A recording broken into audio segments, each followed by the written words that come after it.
ሰላም ጤና ይስጥልን ተመልካቾቻችን እንግዲህ ዝግጅት ክፍል ያክብሮት ሰላምታችን እናቀርባለን። የአማራ ፋኖ ብሔራዊ ንቅናቄ አፋብን ከተመሰረተ አንድ ሳምንቱን ተሻገረ። ምስረታው በአገዛዙ መንደርም ሆነ በደጋፊዎቹ ዘንድ በተለያዩ ስሜቶች እየተገለጸ ይገኛል። የአብይ አህመድ አገዛዝ በአዲሱ የፋኖ የአንድነት ተቋም ምስረታ የተነሳ ድንጋጤ ውስጥ እንደገባም ይነገራል። አንዳንድ ወዶ ገቦችን ሰሞኑን አዲስ አበባ ወስዶ የኮሪደር ልማት እያስጎበኘ ሰላም ወርዷል። ፋኖ ከዚህ በኋላ ቁመና ኖሮት ሊዋጋ የሚችል አይደለም። የአማራን ክልል ሙሉ በሙሉ ለመቆጣጠር የሚቀረን ጥቂት ጊዜ ነው የሚሉ መልእክቶች በአገዛዙ መንደር በስፋት እየተሰሙ ይገኛሉ። የአማራ ፋኖ ብሔራዊ ንቅናቄ በተለያዩ አቅጣጫዎች ጥቃቱን አጠናክሮ በመቀጠል በአገዛዙ ሰራዊት ላይ ከፍተኛ ኪሳራ እያደረሰ ይገኛል። በሰሞኑ የፋኖ ትግልና በአጠቃላይ ወቅታዊ እንቅስቃሴ ላይ በማተኮር ከዘውትር ተሳታፊያችን ጋር አጭር ቆይታ አደርጋለሁ። የምንጀምረው ባለፉት 2 እና 3 ቀናት የተደረጉትን የአውደ ውጊያ ውሎችን መረጃ በማቅረብ ይሆናል። ወደሱ አልፋለሁ።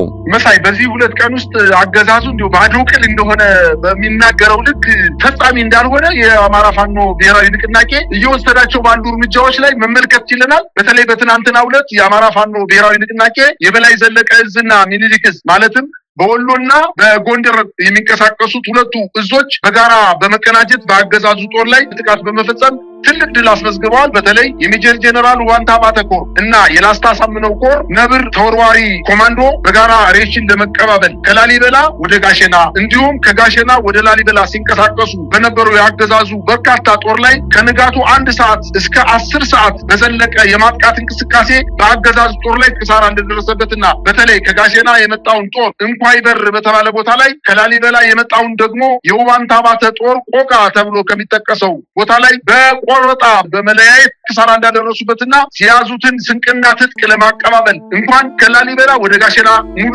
ሰራዊት መንቀሳቀስ እንደማይችል እንዲሁም ለመቀበል እንኳን ከላሊበላ ተነስቶ ወደ ጋሸና ሙሉ ሰራዊት መምጣት እንደማይችል ግማሽ መንገድ እንምጣ በማለት ከመድረሳቸው በፊት የፋኖ ኃይሎች 2ቱ ጎንደርና የወሎ እዞች በጋራ በፈጸሙት ማጥቃት ከባድ ጉዳት እንዳደረሱበት ነው መረጃዎች እያመላከቱ የሚገኙት። በሌላ ዜና እንዲሁም በመርሳ ከተማ ላይ ከደሴ ወደ ወልዲያ ሲጓዝ በነበረ የአገዛዙ ኮንቮይ ወታደራዊ ፓትሮል ላይ ጥቃት ተፈጽሞ ከ30 በላይ የሰራዊቱ አባላት እንደተገደሉና በተለይ ባለሽርጡ ክፍለ ጦር በሲኖትራ በ2 ሲኖትራክና በአንድ ፓትሮል ሲጓዝ በነበረ የአገዛዙ ጦር ላይ በአርፒጂ በተፈጸመ ጥቃት 2ቱም ሲኖትራክና አንድ ሙሉ ወታደራዊ ፓትሮል መኪኖች ተቃጥለው ተጭነው ሲሄዱ የነበሩ የመከላከያ ሰራዊት መደምሰሳቸውና 3ቱ መኪኖችም በሰዓት መጋየታቸውን መረጃዎች እያመላከቱ ይገኛሉ። በሌላ ዜና እንዲሁ በቋራ በተለይ በሙር በተባለው አካባቢ አሁንም እየተደረገ ሲሆን በዚህ ውጊያ የአገዛዙ ጦር ከደለጎ ወደ አባይ ዳር የምትባል ከተማ አዲስ ከተማ አለች። ወደዚህ አዲስ ከተማ የፋኖ ኃይሎች እንቅስቃሴ ያደርጉባታል በተባለች ከተማ በርካታ ጦሩን ይዞ ሲንቀሳቀስ የነበረ የአገዛዙ ጦር አባይ ዳር ከተማ አለችው ከተማ ላይ ከበባ ተፈጽሞበት የመጣው ሰራዊት በሙሉ ተመቶ ግማሹ ቆስሎ ግማሹ ሙቶ ግማሹ ደግሞ እጅ ሰጥቶ የቀረው ደግሞ ተበትኖ ወደ ደለጎ ከተማ እንደተመለሰና በአጠቃላይ በአገዛዙ ጦር ላይ እየተፈጸመ ያለው ጥቃት ከዚህ በፊት እንደነበረው ዝም ብሎ የነካነካ አይነት ጥቃት እንዳልሆነና በአገዛዙ ጦር ላይ ከፍተኛ የሆነ ኪሳራ እንደደረሰበት መረጃዎች እያመላከቱ ይገኛሉ። ወደ ጎጃም ስንሄድ ደግሞ በሸበል በረንታ ወረዳ የአገዛዙ ጦር በ2 አቅጣጫ ወደ ፋኖ ይዞታ ለመንቀሳቀስ ጥረት ቢያደርግም 201ኛ ኮር 64ኛ ክፍለ ጦር ጥቃት በመፈጸም የዶሃ ከተማ አቅራቢያ የመጣውን ጦር ከፍተኛ ድምሰሳ በመፈጸም ድል መጎናጸፉን አስታውቋል። በተጨማሪ የአማራ ፋኖ ብሔራዊ ንቅናቄ በላይ ዘለቀ እዝ በደቡብ ጎንደር እስቴ ወረዳ ከደብረ ታቦር ከመካነ ኢየሱስ ደንጎለት የተነሳው የአገዛዙ 804ኛ ኮር እንዲሁም ከደራ አረብ ገበያ በ2 አቅጣጫ የስቴን ዳንሳን ብርጌድ ለመምታት የተጓዘ ቢሆንም ገና መምቻ ከተባለ ቦታ ላይ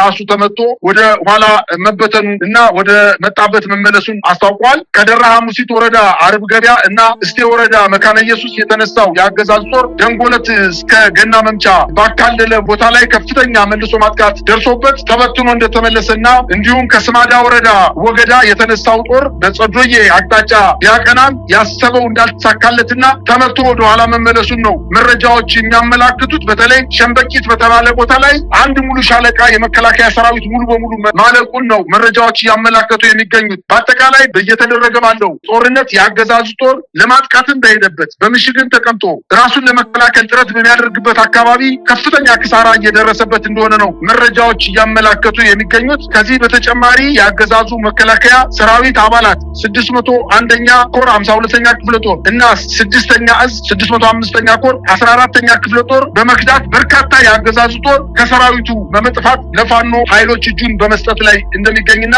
በዚህ ላይ በጣም የሚገርመው ነገር በርካታ የአገዛዙ ጦር ከኦሮሚያ ክልል በመነሳት በርካታ ቀናትን በእግራቸው ተጉዘው ጎጃም 206ኛ ኮር 34ኛ ክፍለ ጦር ወይም አብራጅት ብርጌድን መቀላቀላቸውን አስታውቀዋል። ለሶስት ተከታታይ ቀናት የፋኖ ኃይሎችን ለመቀላቀል 3 ሙሉ ቀንና 3 ሙሉ ሌሊት ተጉዘው በምስራቅ ጎጃም አብራጅት ብርጌድን መቀላቀላቸውን ይሄን ያሳየው ትልቅ እድል ቢያገኙ አብዛኛው የመከላከያ ሰራዊት እየጠፋ የአገዛዙ ጦር መቀላቀል እንደሚፈልግ ነው መረጃዎች የሚያመላክቱት። በዚህ በተጨማሪ ከ60 በላይ አባላት 2 ብሬን 45 ክላሽ በመያዝ ፋኖን መቀላቀላቸውን አስታውቋል። እነዚህ የአገው ተወላጆች በጎጃም አካባቢ የአገዛዙ ጦር ለመዋጋት በግላቸው ከፋኖ እንቅስቃሴ ውጭ በመሆን በአገዛዙ ጦር አኩርፈው ውጊያ ሲያደርጉ የነበሩ ኃይሎች የፋኖ ኃይሎች አንድነትን ከፈጠሩበት ቀን ጀምሮ ለመቀላቀል ከፍተኛ ጥረት ሲያደርጉ እንደቆዩና ጊዜው ሲመቻቸው 60 የሚኒሻ አባላት 2 ብሬና 45 ክላሽ ይዘው የፋኖ ኃይሎችን ተቀላቅለዋል። እንግዲህ በርካታ የሰራዊት አባላት የከዱ የፋኖ ኃይሎችን እየተቀላቀሉ እንደሚገኙ እንግዲህ አሁን በዚህ ዜና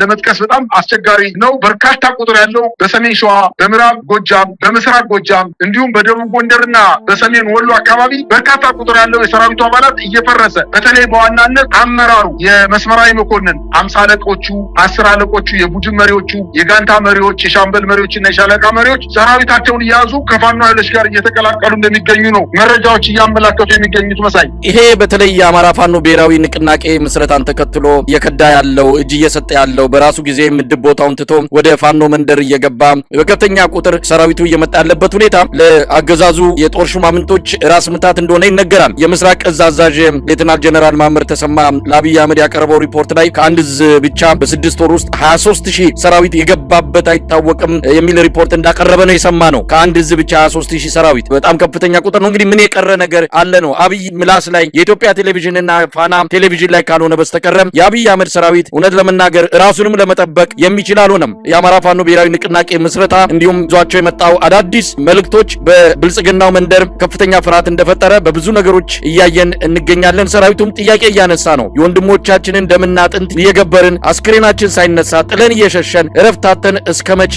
እንደዚህ እንዘልቃለን ብለው የበላይ ሹማምንቶችን እያፋጠጡ ይገኛሉ። ለማንኛውም በሂደት የምናየው ይሆናል። በአንጻሩ ከአማራ የትግል እንቅስቃሴ ራሳቸውን አርቀው በዚህን ጊዜ ላይ ወደ አንድነት መሄድ ሳይችሉ በተለያየ ተልኮ ፋኖን ተቀላቅለው የነበሩ በመጨረሻው እውነተኛው ጊዜ ሲደርስ ጥለው ወደ ብልጽግና የገቡ ሰዎች ሰሞኑን የብልጽግናን የቴሌቪዥን ጣቢያዎች ተቆጣጥረው አይተናል። አዲስ አበባ ላይ ኮሪደር ልማት አስፋልቱ ላይ እየተመሸነሹ በጣም ደስ ብሎናል፣ ቻይና የሄድን የመሰለን እያሉ ምስጋናና ውዳሴ ሲያቀርቡ በእውነት እንደነዚህ አይነት ሰዎችንም ጭምር ይዞ ነበረ ፋኖ 2 እና 3 ዓመታት የቆየው። እውነትም ፋኖ ማጥራት ነበረበት። እንደነዚህ አይነቱን አንጓሎ ማሰናበት ነበረበት። በራሳቸው ጊዜ መሄዳቸው አንድ ነገር ነው። የቀሩም ካሉ እንግዲህ ተጣርቶ እውነተኞቹና የነጻነት ታጋዮቹ ብቻ ከአሸናፊነት ደሴት ላይ ይደርሳሉ። ለማንኛውም በአጠቃላይ ምን ማለት ይቻላል ከግራ ከቀኝ ያለውን ሁኔታ በማየት መሳይ የገጠር ሴት ወንዝ ዳር ሂዳ ውሃ ስትቀዳ አሸዋውን ማሳርጋ መጀመሪያ የደፈረሰው ነው ታዲያ የደፈረሰውን ውሃ ሻጋ ወይም በያዘችው ዕቃ ቀድታ ደፍታ ከታች ካሸዋው እየጠራ የሚመጣውን ውሃ ነው እንስራ ቀርታ ወደ ቤት የምትሄደው። ይሄ ሳይንስ ነው። አሸዋው እያጣራ ይመጣል። ከዛ በኋላ በቀድታ የሚጠጣም ምግብ ማብሰያ ይዛ ትሄዳለች እንጂ እንደገና መጀመሪያ እንደ አሸዋው ዝቃ የደፈረሰውን ውሃ በጋን ቀርታ ወይም በሰራ ቀርታ አትሄድ። የፋኖ ኃይሎች ወደውም ይሁን ተገደው ቆሻሻ አብሯቸው ነበረ። ያንን ልክ እንደ በፋጋ ቀድተው ቆሻሻውን እንደሚያስወግዱት ሁሉ ቆሻሻው ሲሄድ ወደ ላካቸው ወደ ብልጽግና ወይም ትግሉ ዓላማው ሳይገባቸው የሄዱ ሰዎች በ15 ቀን ጊዜ ውስጥ አዲስ አበባን እንቆጣጠራለን ብለው ገምተው የሄዱ ሰዎች ወይም የግል ጥቅማቸውን ታሳቢ አድርገው የሄዱ ሰዎች ሲመለሱ ፋኖች እኮ አንዱ ነው በበርካታ ቦታዎች ላይ በመንግስት ላይ ከፍተኛ ስጋት ብቻ ሳይሆን ከፍተኛ ጥቃት ፈጽመው ድል እየተጎናጸፉ ነው የሚገኙት። ይሄ ያስፈረገገው ስርዓት ተጨማሪ የፋኖ ኃይሎች ወደ ከተማ እንዲገቡለት እጅ እንዲሰጡለት ለማድረግ እነዚህ ሰዎች በከተማ በግልጽ ቱሪስት በሚንቀሳቀስበት ባስ እያስጎበኛቸው ነው የሚገኘው። እነዚህ ሰዎች ቀድሞ ነገር የአዲስ አበባን የኮሪደር ልማት ለማድረግ እኮ የግዴታ በረሃ ሂደው የፋኖ ኃይሎች ላይ ተቀላቅለው ተመልሰው መምጣት አይጠበቅባቸውም ነበረ። የሚጎበኝለት ኃይል ይፈልግ ነበረ። አንተ ጥሩ ሰርተሃል፣ ከዚህ በፊት ከነበረው ስርዓት በላይ ከተሞችን አሳምረሃል፣ አስፋልቶችን አሳምረሃል፣ ቤቶችን ቀለም ቀርተሃል የሚለው ኃይል ይፈልግ ነበረ። እነዚህ ሰዎች ከበረሃ ነው የመጡት። ልብሳቸው በላያቸው ላይ ቆሽሾ ሊሆን ይችላል፣ ጫማቸው ተጣሞ ሊሆን ይችላል፣ ፊታቸው ከስቶ ሊሆን ይችላል። እንግዲህ ቁንጅና ሳሎን ውስጥ አስገብቶ ጸጉራቸውን ከርክሞ ጺማቸውን አስተካክሎ የቱርክ ሱፋ ልብሶ በጣም በዘመናዊ መኪና ከተሞችን ሲያንቀሳቅስ ፋኖ ኃይሎች ተማለው ወይንም እነዚህን ሰዎች ድሎት ተመልክተው ይመጣሉ የሚል የፖለቲካ ቅስቀሳ እያደረገ ነው ያለው። ነገር ግን በዋናነት እውነተኛ የፋኖ ታጋዮች ወደ ጫካ የገቡት ድንጋይ ተንተርሰው የሚያድሩት በላያቸው ላይ ሚግ እየሄደ ድሮውን እየተተኮሰ ጎናቸው ጓዳቸው እየሞተ እየቆሰለ በሳት ባህር እየተራመዱ ያሉት የአማራን ሕዝብ ነጻ ለማውጣት ነው እንጂ እነሱ የኮሪደር ልማትን ለማድነቅ አይደለም። እነዚህ ሰዎች መጀመሪያም ሐሳዊ ፋኖዎች ናቸው። እነዚህ ሐሳዊ ፋኖዎች ባገኙት አጋጣሚ ሁሉ ከድተው ከመንግስት የተለየ ጥቅም ለማግኘት መጥተዋል። ጥቅማቸውንም ይሰጣቸዋል። ነገር ግን እውነተኛ የአማራ ልጆች አሁንም ድንጋይ ተንተርሰው እንደ ዳጉሳ በራይ እያበራዩት እንደሚገኙና ከፍተኛ ጭንቀት ውስጥ እንዳለ ነው መንግስት አሁን መረጃዎች እያመላከቱ የሚገኙት። ምናልባትም በበርካታ አካባቢዎች በዚህ በቅርብ ሰሞን የፋኖ ኃይሎች አንድ ከሆኑ በኋላ መንግስት ከፍተኛ ስጋትና ፍርሃት ውስጥ ወድቋል። ይሄ ፍርሃትና ስጋት ጤነኛ ፍርሃትና ስጋት አይደለም። እጅግ በጣም ፈርቷል። ይሄ ፍርሃት ምናልባትም ጉዳዩን ወይም ችግሩን አውጥቶ የምስራቅ አፍሪካ ችግር ለማድረግ የጎረቤት ሀገሮችን ሁሉ ሊተናኮስ ይችላል። ሽንፈቱን አምኖ ለማዋጥ የተቸገረ ስርዓት ስለሆነ እያንዳንዱን የፋኖ በትር ለሌሎች ኃይሎች ነው እየሰጠ የሚገኘው። ሲፈልግ የፋኖ ኃይሎች በህወሓት ኃይሎች ታግዘው መቱኝ፣ በኤርትራ ኃይሎች ወይም በሻዕቢያ ኃይሎች ታግዘው መቱኝ፣ ምናልባትም በሱዳን ኃይሎችም ታግዘው መቱኝ። እንግዲህ መውደቂያ ጊዜው እየደረሰ እንደሆን ስለሚታወቅ በህይወት እንዳለ አቅም እንዳለው ጉልበት እንዳለው መደፈር እንደማይችል እየተናገረ ቢገኝም የጎረቤት ሀገሮች ድንበሯን ተሻግረው ባለበት በዚህ ሰዓት መንግስት አለ ማለት አይቻልምና አሁን የፋኖ ኃይሎች በጣም የሚቸገሩት ምናልባትም ይህን ስርዓት ከጣሉ በኋላ ምን አይነት ስርዓት ነው መቋቋም ያለበት? የኢትዮጵያ ህዝቦችን ያማከለ የጋራ መንግስት ልናቋቁም የምንችለው በምን አይነት መንገድ ነው የሚለው ካልሆነ በስተቀር ይሄ ስርዓት ቅንቅን እንደበላው አገዳ ተበልቶ ያለቀ ፋኖዎች እንኳን ባይጥሉት በራሱ ኃጢአትና በደል ሊወርቅ እንደሚችል ነው አጠቃላይ መመልከት የሚቻለው። መሳይ እንግዲህ ያለውን ሁኔታ እንከታተላለን። የአብይ አህመድ ሰሞንኛ እንቅስቃሴ በግራም በቀኝም እያደረጋቸው ያሉት መፈራገጦች ከምንም በላይ የፋኖ ግስጋሴ ስጋት ውስጥ የከተተው ለመሆኑ አስረጂ የሚያስፈልገው ጉዳይ አይደለም። የአንዲት ትንሽዬ ሀገር ገንዘብ ስላላት ለሷ የኢትዮጵያን ህዝብ አሳልፎ የሰጠ ግለሰብ ምን ሞራል አለውና ነው በአደባባይ ወጥቶ ስለሌላው ለመናገር የሚዳፈረው የሚለው ያው አስተዳደግም የእውቀትና የልምድ ጉዳይ የሚጠይቀው ነው። አብይ ከዚህ ሁሉ ነፃ የሆነ ሰው ነው። ምንም ነገር የሚፈራው የለም። ምክንያቱም የሚገድበው ይሉኝታ እውቀትም ሆነ እውነት የለውም። የፋኖ እንቅስቃሴ ምናልባት ይህን ሁሉ ጠራርጎ የሚያጠፋ ይሆናል። ብዙ ታምራቶችን እንጠብቃለን ብሏል አርበኛ ጌታ አስራደም። እንግዲህ አንድ ሆነዋል። አንድነታቸውን ይዘው ለኢትዮጵያም ሆነ ለምስራቅ አፍሪካ ጠንቅ የሆነውን ስርዓት እንደሚያስወግዱ ምንም ጥርጥር የለውም። በጣም ነው ማመሰግንህ መሳይ። እንደው በመጨረሻ ጅል አሸነፈ ምን ብሎ እምቢ ብሎ ይባላል። ይሄ ጅል የሆነ ስርዓት ነው። እምቢ ብሎ ነው የሚያሸንፈው። ሰላም በሌለበት ሀገር የሰላም ሚኒስተር ያላት፣ ሀገርን ዳር ድንበሯን መቆጣጠር የማይችል የመከላከያ ሚኒስተር ያላት፣ የሀገሪቱን ኢኮኖሚ መቆጣጠር የማይችል የገንዘብ ሚኒስተር ያላት ሀገር፣ በርካታ ወጣቶች ከትምህርት ገበታ ተገለው የትምህርት ሚኒስተር ጸጥ ያለበት ሀገር፣ ዩኒቨርሲቲዎች ባዷቸውን ቀርተው የሚመዘገቡ ተማሪዎች የሉ ሆነው አልፈው ወደ ዩኒቨርሲቲ የሚገቡ ተማሪዎች 1% እና 2% ያሉባት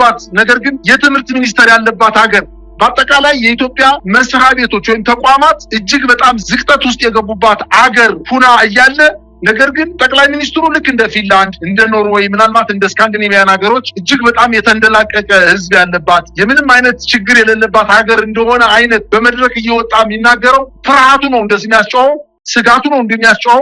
ይህን ስርዓት አስወግዶ ቀጣይ የኢትዮጵያ ህዝቦች በጋራ መልካም የሆነ አስተዳደር ሊፈጥሩ መታገል፣ መጠንከር፣ ስርዓቱን ለመጣል ከፋኖም ከሌሎችም ትጥቅ አንስተው ከሚታገሉ ኃይሎች ጋር በጋራ አብረው መታገል እንዳለባቸው ነው እግረ መንገድ የማሳሰብ የምፈልገው። መሳይ በጣም ነው ማመሰግነው። ተመልካቾቻችን በወቅታዊ የፋኖ እንቅስቃሴ መነሻ አድርገን ያቀርብንላችሁ መሰናዶ በዚሁ ተጠናቋል። መልካም